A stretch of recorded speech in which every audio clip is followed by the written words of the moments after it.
Mon père et mon frère sont rentrés très tôt dans la résistance. J'ai participé à mon premier déraillement à l'âge de 16 ans et demi dans le sud, puis j'ai été muté dans les maquis de la Creuse.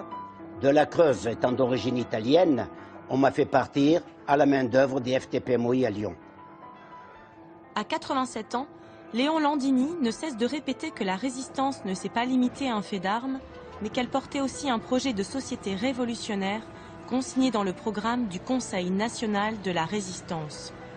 Un programme rédigé et signé dans la clandestinité par l'ensemble des partis politiques, des mouvements de résistance et des syndicats.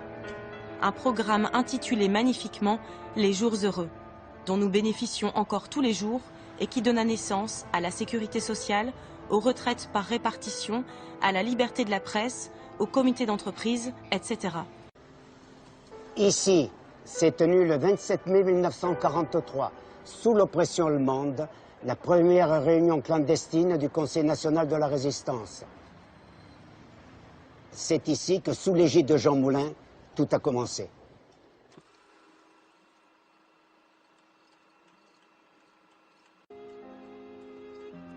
Du fait de ses convictions politiques, Jean Moulin est révoqué par Vichy.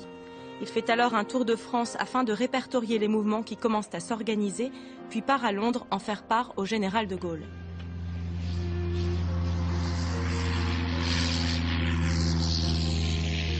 Celui-ci lui demande d'unifier les mouvements non communistes de la zone sud. La résistance intérieure étant majoritairement de gauche, le général sait qu'il va devoir lui donner des gages sur le terrain social s'il veut qu'elle s'unifie sous son nom.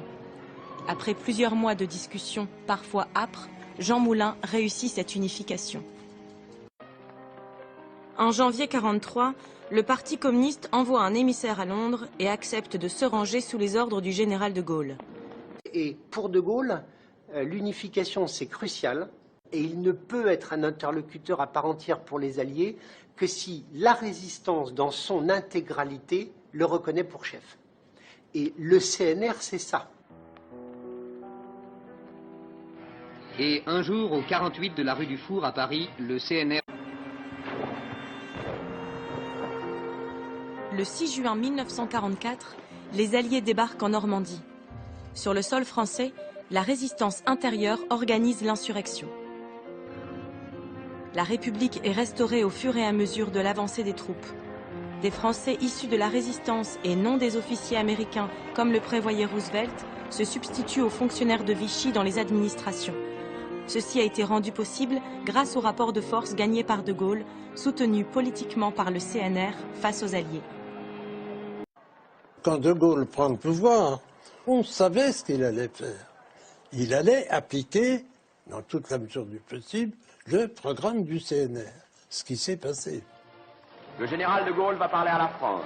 Et Paris tout entier l'écoute et l'entend, groupé autour des haut-parleurs qui vont porter la voix désormais familière à la ville tout entière, au pays et au monde. La France, elle veut faire que dans tous les cas, l'intérêt particulier cède devant l'intérêt général, que les grandes sources de la richesse commune soient dirigées et exploitées non pas pour le profit de quelques-uns, mais pour l'avantage de tous.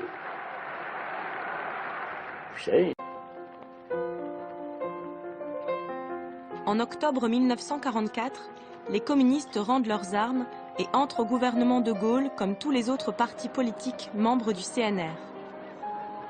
Ils seront les plus ardents dans l'application du programme, notamment avec la création d'EDF par Marcel Paul ou l'instauration de la sécurité sociale par Ambroise Croizat. Ambroise Croizat, ministre communiste du Travail, augmente de 130% la retraite des vieux et l'étend à toutes les catégories de travailleurs. Il rétablit le principe de la semaine de 40 heures et supprime l'abattement de 10% sur les salaires des femmes. Aux jeunes travailleurs, 3 semaines de congés payés. Pour les mères, prestations familiales doublées, allocations prénatales, primes à la naissance plus fortes et plus nombreuses, primes d'allaitement doublées.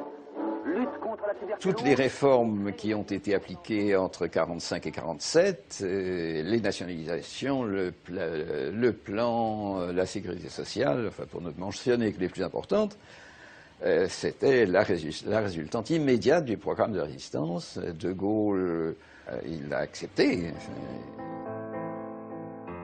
faudra dire dans notre Assemblée que la résistance